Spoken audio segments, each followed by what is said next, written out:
नमस्कार दोस्तों, पाथफाइंडर में आप सभी का स्वागत है। मेरा नाम है डॉक्टर महिपाल सिंह राठौड़ और आज इस लेक्चर में हम चर्चा करेंगे भारत और तालिबान के बीच में हुई पहली ऑफिशियल वार्ता के बारे में। तालिबान के द्वारा काबुल को कैप्चर करने के 2 हफ्ते बाद आखिरकार भारत ने तालिबान के साथ ये वार्ता शुरू करी है।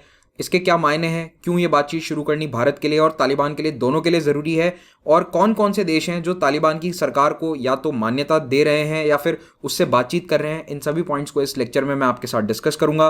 अनअकैडमी ऐप पर मेरे स्पेशल क्लासेस और प्लस कोर्सेज के अपडेट्स प्राप्त करने के लिए इस आईडी पर मुझे वहां फॉलो जरूर करें और इस लेक्चर का पीडीएफ आपको pathfinder_UPSC टेलीग्राम चैनल पर मिल जाएगा। 31 अगस्त की शाम को भारत सरकार के विदेश मंत्रालय ने एक प्रेस विज्ञप्ति जारी करके ये जानकारी दी कि भारत सरकार और तालिबान के बीच में पहली बार ऑफिशियल वार्ता हुई है दोहा, कतार में। इस मीटिंग में भारत का प्रतिनिधित्व किया कतार में भारत के राजदूत दीपक मित्तल ने और अफगानिस्तान की तरफ से तालिबान के पॉलिटिकल ऑफिस के अध्यक्ष शेर मोहम्मद अब्बास तानकजाई।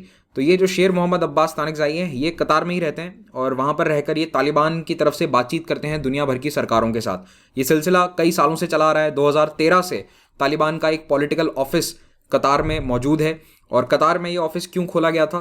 क्योंकि कतार एक न्यूट्रल कंट्री है। कोई भी सरकार तालिबान के साथ अफगानिस्तान में तो बातचीत करेगी नहीं, क्योंकि अफगानिस्तान में एक अलग गवर्नमेंट थी उस समय और तालिबान को कोई अपने देश में एक ऑफिस खोलने की जगह नहीं देना चाहता था, स्पेशली वेस्टर्न कंट्रीज। तो कतार को एक न्यूट्रल कंट्री के रूप में यहाँ पर चूज किया गया। लेकिन भारत के साथ जो ये मीटिंग हुई है, इसमें ध्यान देने योग्य बात यह है कि ये मुलाकात तालिबान के ऑफिस में नहीं बल्कि भारतीय दूतावास में हुई है। और ऐसा माना जा रहा है कि इस मीटिंग के लिए तालिबान की तरफ से पहल करी गई, क्योंकि कुछ दिन पहले ही तानकजाई ने एक वीडियो मैसेज जारी करके भारत के बारे में कमेंट किया था। उन्होंने कहा था कि तालिबान सरकार, अफगानिस्तान की सरकार ये चाहती है कि भारत के साथ जो रिश्ते हैं वो बरकरार रहें और इंडिया बहुत ही इंपॉर्टेंट है इस पूरे क्षेत्र के लिए और हम आर्थिक संबंध कायम रखना चाहते हैं। तो ये देखा गया था कि भारत की तरफ एक हाथ बढ़ाया गया, बातचीत के लिए हाथ बढ़ाया गया और अल्टीमेटली भारत सरकार ने रिस्पॉन्ड किया है और 31 अगस्त को ये मीटिंग हुई है। अब इस मीटिंग में क्या डिस्कस हुआ है उसके बारे में बहुत डिटेल जानकारी विदेश मंत्रालय ने नहीं दी, केवल कुछ पॉइंट्स दिए हैं जो मैं आपको बता देता हूं। सबसे इंपॉर्टेंट, भारत ने सेफ्टी सिक्योरिटी के बारे में बात करी है, यानी कि इस क्षेत्र में शांति बनी रहे, सिक्योरिटी बनी रहे और भारत के लोग जो अफगानिस्तान में फंसे हुए हैं वो वापस आना चाहते हैं, उनके जल्द से जल्द लौटने को लेकर जो भी प्रबंध किए जाएंगे उनको लेकर यहाँ डिस्कशन हुआ है। अफगानिस्तान में जो माइनॉरिटीज़ हैं, अगर वो भारत आना चाहें कभी, स्पेशली सिख जो भारत में आकर दर्शन करना चाहें अपने धार्मिक स्थलों पर, उनको परमिशन मिलनी चाहिए। इसके बारे में भारत ने अपने कंसर्न्स रेज किए हैं। आखिरकार भारत की जो सबसे बड़ी चिंता है वो भी तालिबान को बता दी गई है। उनको ये क्लियरली बता दिया गया है कि हमारा सबसे बड़ा कंसर्न क्या है कि अफगानिस्तान की धरती का इस्तेमाल आतंकवाद के लिए नहीं होना चाहिए, specially for targeting India. So anti Indian activities और भारत में आतंकवाद अफगानिस्तान की धरती से ना आए, इसके लिए आप पूरा प्रबंध करें। ये कंसर्न साफ तौर पर भारत ने बता दिया। तालिबान के रिप्रेजेंटेटिव ने अभी यही कहा है कि जो भी कंसर्न्स हैं उनको हम एड्रेस करेंगे, यानी कि उनको हम सॉल्व करेंगे। इस मीटिंग के पहले और बाद में काबुल से इसी प्रकार की न्यूज़ आ रही है कि तालिबान भारत को फिर से अफगानिस्तान के साथ जोड़ना चाहता है। भारत के बहुत सारे वहाँ इन्वेस्टमेंट्स थे, इंडिया ने इंफ्रास्ट्रक्चर डेवलपमेंट में बहुत बड़ा योगदान दिया है अफगानिस्तान में, और जो पिछली सरकार थी, जो डेमोक्रेटिकली इलेक्टेड गवर्नमेंट थी, उसके साथ भारत के बहुत अच्छे संबंध थे। अब तालिबान ये नहीं चाहता कि भारत के वो इन्वेस्टमेंट्स, वो भारत का जो सपोर्ट है वो डायरेक्टली छीन लिया जाए उनसे, तो इसीलिए वो जल्द से जल्द भारत को अफगानिस्तान में फिर से लाना चाहते हैं। हो सकता है कि आने वाले एक हफ्ते में हमें भारत के और तालिबान के डिप्लोमेटिक रिलेशंस के बारे में और डिटेल में पता चले। हो सकता है कि भारत कोई और मीटिंग का राउंड करे, दैट इज़ पॉसिबल, या कोई डेलीगेशन भी मिलने के लिए जा सकता है, आ सकता है। Things can happen very quickly, जिस तरह से अभी जियो पॉलिटिक्स चल रही हैं देश की, दुनिया की। तो देखते हैं नेक्स्ट वीक तक हमारे सामने क्या डिटेल्स आती हैं। अब अभी तक एज ऑफ राइट नाउ 31 अगस्त कौन कौन से देश हैं जो तालिबान के साथ ऑफिशियली बातचीत कर चुके हैं? तो इन देशों में शामिल है China, Iran, Uzbekistan, Pakistan. China ने तो बाकायदा तालिबान के डेलीगेशन को अपने देश बुलाया था, फॉरेन मिनिस्टर खुद इनसे मिले थे। पाकिस्तान, उज्बेकिस्तान और ईरान, जो कि इमीडिएट पड़ोसी देश हैं अफगानिस्तान के, इन्होंने भी बातचीत शुरू कर दी है, चाहे इन्हें तालिबान पसंद हो या ना हो। स्पेसिफिकली ईरान की मैं यहाँ पर बात कर रहा हूँ। पीछे केवल अब भारत रह गया था, जो अफगानिस्तान का इमीडिएट पड़ोसी है और उसने अभी तक तालिबान सरकार से बात नहीं करी थी।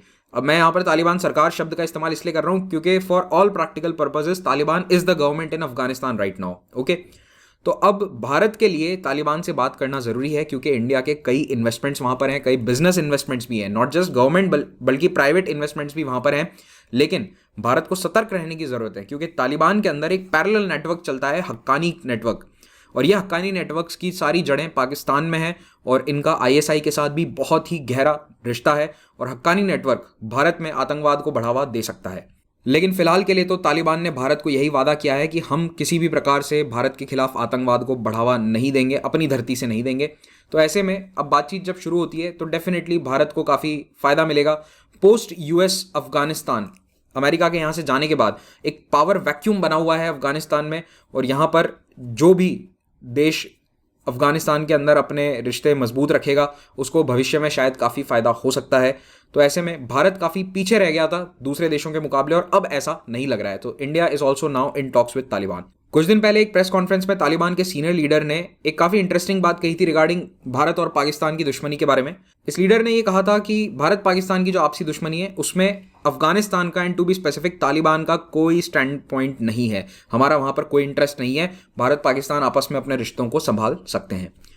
अब भारत के लिए आगे का रास्ता क्या हो सकता है? देखो, भारत को भी अफगानिस्तान की ज़रूरत है। चाइना के बेल्ट एंड रोड इनिशिएटिव को काउंटर करने के लिए हमने भी कई तरह के इंफ्रास्ट्रक्चर प्रोजेक्ट्स चलाए हैं, जिनमें सबसे बड़ा प्रोजेक्ट है international north south transport corridor, सबसे बड़ा सेंट्रल एशिया या यूरोप और एशिया के बीच में अगर मैं कहूँ तो। अब इस INSTC में अफगानिस्तान और उज्बेकिस्तान बहुत ही इंपॉर्टेंट सदस्य हैं। इनफैक्ट जो रोड जाती है आप देख सकते हो छाबार रूट के थ्रू, वो यहाँ से जा रही है, लेकिन INSTC में एक ईस्टर्न कॉरिडोर भी भारत बनाना चाह रहा है जो एक पैरेलल रूट के रूप में काम करेगा और इसमें अफगानिस्तान उज्बेकिस्तान दोनों शामिल है। अब अफगानिस्तान ही अगर नहीं होगा तो ये फिर रोड या प्रोजेक्ट आगे नहीं बढ़ सकता। ऐसे में अगर अफगानिस्तान में जो भी सरकार है, तालिबान की या किसी और की भी, जब तक वो भारत के साथ बातचीत कर रही है और इस प्रोजेक्ट को आगे बढ़ाना चाहती है तो इंडिया के लिए ये काफ़ी पॉजिटिव पॉइंट है। अब कई लोग यहाँ पर ये सवाल उठा रहे हैं कि क्या तालिबान की सरकार लंबे समय तक टिकेगी? क्या US और अन्य पश्चिमी देश किसी ना किसी विरोधी गुट को पैसा या हथियारों से सप्लाई करके ये कोशिश नहीं करेंगे कि तालिबान को हटा दिया जाए यहाँ से? तो डेफिनेटली इसकी पॉसिबिलिटी है, लेकिन अभी जो तालिबान ने अपनी स्ट्रैटेजी बताई है पिछले कई महीनों से, जो उन्होंने अफगानिस्तान पर पूरा टेक ओवर किया है, वो यही दर्शाता है कि कम से कम कुछ दशक तक तो तालिबान को कोई चैलेंज नहीं कर पाएगा। हाँ, अनटिल एंड अनलेस अमेरिका फिर से अपनी आर्मी भेज दे तो बात अलग है, लेकिन ये भी होने वाला नहीं है। तो फॉर द फोर्सिएबल फ्यूचर, यानी कम से कम आने वाले 5-10 साल के लिए तो हम ये मान सकते हैं कि अभी वहाँ तालिबान की सरकार रहेगी। तो ऐसे में भारत को जो भी वहाँ पर है पावर में उससे बात करना ज़रूरी है ताकि सेंट्रल एशिया में हमारा ट्रेड नेटवर्क अफेक्ट ना हो। भारतीय कंपनियों का भी यहाँ पर काफ़ी अच्छा फुटप्रिंट है। इनफैक्ट चाइना से ज़्यादा इंडियन बिजनेसेस अफगानिस्तान में ऑपरेट करते हैं, which is a very good sign for India, और भारत चाहेगा कि ये बिजनेसेस कंटिन्यू करते रहें। तो ये था एक छोटा सा update regarding the recent geopolitical developments. आप लोगों को क्या लगता है, भारत ने सही किया तालिबान से बात करके या नहीं? मैंने कुछ हफ्ते पहले एक लेक्चर बनाया था जिसमें मैंने ये बात कही थी कि भारत शायद कभी भी तालिबान के साथ डिप्लोमेटिक रिलेशंस एस्टैब्लिश नहीं करेगा, क्योंकि भारत अपने उसूलों पर चलता है और डिप्लोमेसी हमारी यही बताती आई है अभी तक कि हम आतंकवादी संगठनों के साथ इस तरह के रिश्ते नहीं रखते। लेकिन दुनिया और हालात के साथ सब बदलते हैं और शायद भारत भी थोड़ा सा बदलाव की ओर झुक रहा है। आप लोगों को क्या लगता है, क्या प्रॉपर डिप्लोमेटिक रिलेशंस एस्टैब्लिश होंगे? अगर मैं अपना पर्सनल ओपिनियन यहाँ पर दूं तो अगेन मुझे नहीं लगता कि भारत अपना दूतावास खोलेगा काबुल में, लेकिन कोई ना कोई रिप्रेजेंटेटिव, ट्रेड रिप्रेजेंटेटिव शायद वहाँ पर तैनात कर दिया जाए जो भारत के व्यापार और आर्थिक संबंधों को ध्यान में रखने के लिए या उन पर बातचीत करने के लिए वहाँ पर रह सकता है। बट आई डोंट थिंक कि एम्बेसडर वहाँ पर भारत का कोई रहने वाला है। दूतावास अब शायद ही वहाँ पर बने। आप लोग जो भी सोचते हैं इस बारे में कमेंट में लिखिएगा। बस भाषा की मर्यादा बनाए रखें, बाकी मेरी कोई डिमांड नहीं है आपसे। और आगे आप बढ़ें उससे पहले बता दूं कि अनअकैडमी के प्लेटफॉर्म पर आप UPSC एग्जाम की तैयारी कर सकते हैं। यहाँ पर प्लस और आइकॉनिक 2 प्रकार के कोर्सेज हैं। इन कोर्सेज को आप अवेल कर सकते हैं using a discount code, a referral code Mahipal. यहाँ पर आपको कोड यूज़ करते ही 10% डिस्काउंट मिल जाएगा। सो आप 1 ईयर कोर्स 50,000 नहीं बल्कि 44,000 रुपीज़ में अवेल कर सकते हैं। ऑप्शनल के कोर्सेज भी यहाँ पर अवेलेबल हैं। और याद रखिए कि जो अभी ऑफर्स चल रहे हैं उसमें आपको ये फ़ायदा मिलेगा कि अगर आप 1 ईयर कोर्स लेते हैं तो आपको अनअकैडमी नोट्स फ्री मिलेंगे, साथ ही साथ एक्सटेंडेड वैलिडिटी और EMI ऑप्शन पर भी आप इस कोर्स को ले सकते हैं। 60 डेज़ का प्लान अब हमने एक स्टार्ट कर दिया है जो प्रीलिम्स की तैयारी कर रहे हैं उन छात्रों के लिए। तो इसमें आप एक 2 मंथ प्लान अवेल कर सकते हैं for 13,500 after getting this referral code discount. और जो भी आपके कमज़ोर सब्जेक्ट्स हैं उनकी प्रिपरेशन कर सकते हैं। 1 तारीख से mission AIR 360 degree batch start हो रहा है। इसमें 6 सितंबर से मेरी भी क्लासेस होने वाली हैं, जिसमें मैं आपको गवर्नमेंट पॉलिसीज़ के ऊपर MCQs को डिस्कस करूंगा। इसको ज़रूर ज्वाइन कीजिए। और 3 फ्री टेस्ट सीरीज़ हैं, इनको आप अवेल कर सकते हैं। रविवार को कॉम्बैट होता है, इसमें हिस्सा लेकर अपना स्कोर बढ़ाइए और फ्री स्कॉलरशिप्स पाइए। Thank you very much for watching this. Have a great day.